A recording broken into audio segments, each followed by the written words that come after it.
Assalamualaikum warahmatullahi wabarakatuh. Kami dari kelompok 3 ingin memaparkan materi tentang rangka konseptual dan pengembangan hipotesis dengan anggota kelompok, yaitu yang pertama ada Fatatun Malikati dengan NPM 2201010074.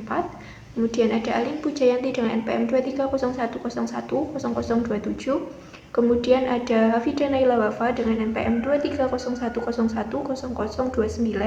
Kemudian ada Susi Ambar Krisnawati dengan NPM 2301010030. Kemudian ada saya sendiri, Eva Yuliana Pratiwi, dengan NPM 2301010033. Kemudian yang terakhir ada Helena Marsa Syafira dengan NPM 2301010034.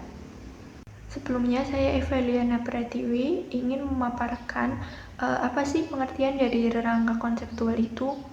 Nah, rangka konseptual atau kerangka berpikir itu merupakan sintesa tentang hubungan antar variabel, tindakan, atau independen dengan hasil yang disusun dari berbagai teori yang telah dideskripsikan. Nah, berdasarkan teori yang telah dideskripsikan tersebut, selanjutnya dianalisis secara kritis dan sistematis sehingga menghasilkan sintesa tentang hubungan antar variabel yang diteliti. Nah, dari sintesa tentang hubungan variabel tersebut, itu selanjutnya digunakan untuk merumuskan hipotesis.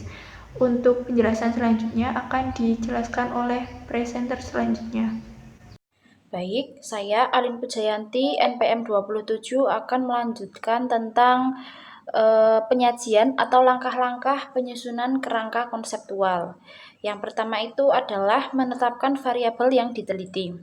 Nah, untuk menentukan kelompok, teori apa yang perlu dikemukakan dalam menyusun kerangka berpikir untuk pengajuan hipotesis, maka harus menentukan terlebih dahulu variabel penelitiannya, berapa jumlah variabel yang diteliti, dan apakah nama setiap variabel merupakan titik tolak untuk menentukan teori yang akan dikemukakan.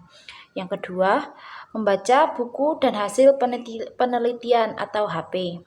Nah, setelah variabel ditentukan, maka langkah berikutnya adalah membaca buku-buku dan hasil penelitian yang relevan. Buku-buku yang dapat dibaca itu dapat berupa buku teks atau kamus dan lain-lain. Nah, yang ketiga adalah deskripsi teori dan hasil penelitian atau HP. Nah, dari buku dan hasil penelitian yang dibaca akan dapat dikemukakan teori-teori yang berkenan dengan variabel yang diteliti. Seperti telah dikemukakan deskripsi teori tentang definisi terhadap masing-masing variabel yang diteliti, uraian rinci tentang ruang lingkup setiap variabel suatu dengan yang lain dalam konteks penelitian itu. Yang keempat, analisis kritis terhadap teori dan hasil penelitian. Dalam analisis ini, peneliti akan mengkaji apakah teori-teori dan hasil penelitian yang telah ditetapkan itu betul-betul sesuai dengan objek penelitian atau tidak. Karena sering terjadi teori-teori yang berasal dari luar tidak sesuai untuk penelitian di dalam negeri. Nah, selanjutnya akan dilanjutkan oleh rekan saya.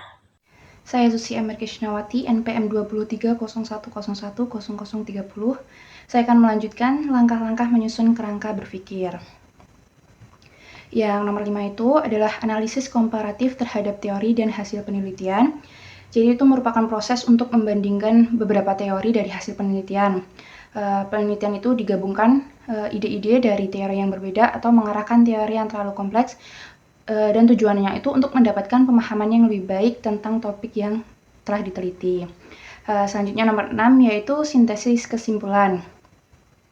Ini tuh merupakan cara untuk merangkum dan menyimpulkan informasi dari berbagai teori, tapi dengan kata-kata yang dibuat sendiri, jadi bisa dipahami oleh diri sendiri.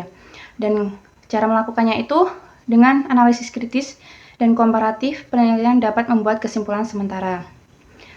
Dengan menggabungkan berbagai variabel yang diteliti, peneliti dapat membangun kerangka berpikir yang akan membantu dalam merumuskan hipotesis. Nomor 7 yaitu kerangka berpikir, yaitu mendapatkan sintesis atau kesimpulan sementara. Penelitian perlu menyusun kerangka berpikir. Kerangka berpikir itu untuk menggambarkan hubungan antara berbagai faktor. Misal, peneliti bisa menggunakan kalimat seperti, jika metode pengajaran menggunakan diskusi kelompok, maka daya kreatif siswa akan meningkat. Contoh lain juga bisa, jika kepemimpinan bersifat partisipatif, maka komitmen kerja guru akan meningkat. Contohnya seperti itu. Selanjutnya nomor 8 yaitu hipotesis perumusan. Penelitian tersebut atau penelitian yang sudah dilakukan itu bisa mengajukan hipotesis. Nah, hipotesis ini merupakan dugaan atau pernyataan yang akan diuji melalui eksperimen dalam berbagai siklus. Dan ini merupakan langkah penting karena untuk menguji apakah ide-ide yang telah dirumuskan benar atau tidak. Nah, selanjutnya akan dijelaskan oleh rekan saya. Saya Fathia akan menjelaskan tentang pengembangan hipotesis. Hipotesis sendiri memiliki arti yaitu pernyataan atau dugaan sementara yang digunakan untuk menjawab suatu permasalahan dalam penelitian. Kebenarannya harus diuji melalui data empiris yang dikumpulkan selama proses penelitian. Hipotesis biasanya dirumuskan berdasarkan teori-teori atau hasil penelitian sebelumnya dan berfungsi sebagai kerangka kerja bagi peneliti untuk memberikan arah dalam penelitiannya. Hipotesis perlu dikembangkan karena hipotesis tidak dapat terjadi begitu saja. Hipotesis dikembangkan dengan menggunakan teori yang relevan, penjelasan logis, dan hasil-hasil penelitian sebelumnya. Hipotesis dikembangkan dengan menggunakan teori karena akan memverifikasi teori tersebut di fenomena yang ada. Hipotesis perlu dikembangkan dengan penjelasan yang logis. Jika tidak ada teori yang dapat digunakan atau tujuan dari riset adalah untuk menemukan teori yang baru. Hipotesis perlu dikembangkan dengan hasil penelitian sebelumnya karena hasil tersebut digunakan untuk menentukan arah dari hipotesisnya.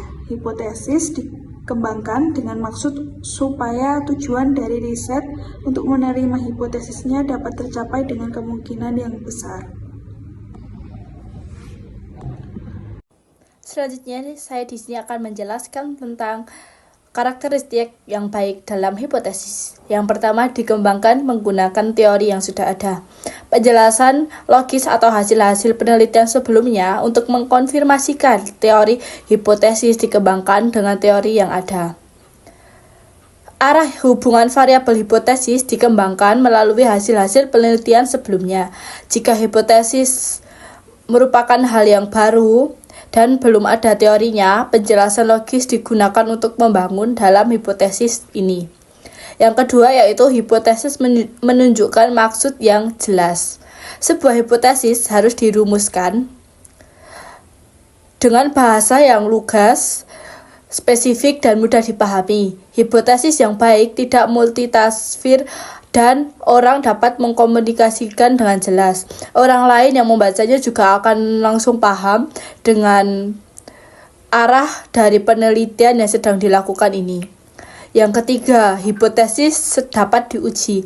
Hipotesis dapat diuji jika tersedia alat analisis untuk mengujinya, serta hipotesis tersebut harus dirumuskan sedemikian rupa sehingga memungkinkan untuk diuji dengan penelitian yang sesuai.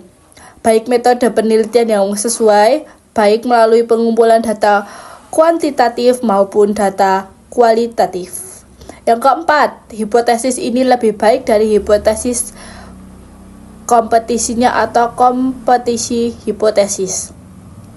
Jika dapat menjelaskan dan dapat memprediksi fenomena yang lebih akurat dan lebih sederhana dibanding hipotesis lainnya.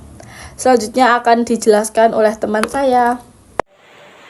Saya Vidanela Bafat dengan NPM 2301616029 izin untuk menjelaskan materi selanjutnya yaitu jenis-jenis hipotesis. Yang pertama, didasarkan pada susunan pernyataan yang dikaitkan dengan usaha melakukan pembuktian hipotesis berdasarkan analisis kuantitatif atau statistik. Ada dua, yaitu yang pertama, hipotesis kerja atau alternatif. Hipotesis ini menyatakan bahwa ada hubungan atau perbedaan antara dua variabel yang diteliti. Hipotesis ini sering menjadi faktor utama penelitian. Contoh dari hipotesis kerja yaitu karyawan yang bekerja dengan sistem upah harian lebih produktif dibandingkan dengan sistem upah bulanan. Yang kedua yaitu ada hipotesis nol. Hipotesis ini menyatakan tidak ada hubungan atau perbedaan antara variabel yang diteliti. Hipotesis nol ini digunakan untuk pembuktian statistik karena jika hipotesis nol ditolak berarti hipotesis kerja diterima. Contoh hipotesis 0 yaitu tidak ada perbedaan produktivitas antara karyawan yang bekerja dengan sistem upah harian dan bulanan. Jenis hipotesis yang kedua yaitu berdasarkan isi pernyataan antara variabel yang satu dengan yang lain. Yang pertama ada hipotesis hubungan. Hipotesis ini menyatakan adanya keterkaitan antara dua variabel. Jika satu variabel berubah, maka variabel lain juga ikut berubah. Biasanya digunakan dalam penelitian korelasional. Yang kedua yaitu hipotesis perbedaan. Hipotesis ini membandingkan dua atau lebih kelompok dan menyatakan bahwa ada perbedaan di antara mereka. Ini sering digunakan dalam penelitian eksperimen atau komparatif. Contoh dari hipotesis hubungan yaitu semakin tinggi tingkat kepemimpinan, semakin tinggi pula prestasi kerja karyawan. Contoh dari hipotesis perbedaan yaitu karyawan di perusahaan A memiliki tingkat stres kerja lebih tinggi dibandingkan dengan karyawan di perusahaan B. Jenis hipotesis yang ketiga yaitu didasarkan pada hubungan antara hipotesis yang satu dengan yang lain. Ada hipotesis mayor dan minor. Hipotesis mayor adalah hipotesis utama yang mencangkup pernyataan besar dalam penelitian. Biasanya lebih umum dan mencerminkan keseluruhan fokus penelitian. Yang kedua ada hipotesis minor, hipotesis yang lebih spesifik dan mendukung hipotesis mayor. Biasanya hipotesis minor digunakan untuk menguji bagian-bagian kecil dari hipotesis mayor. Contoh dari hipotesis mayor yaitu biaya promosi berpengaruh terhadap peningkatan volume penjualan. Contoh dari hipotesis minor, biaya iklan berpengaruh terhadap peningkatan volume penjualan, biaya personil pemasaran berpengaruh terhadap peningkatan volume penjualan, biaya publisitas berpengaruh terhadap peningkatan volume penjualan.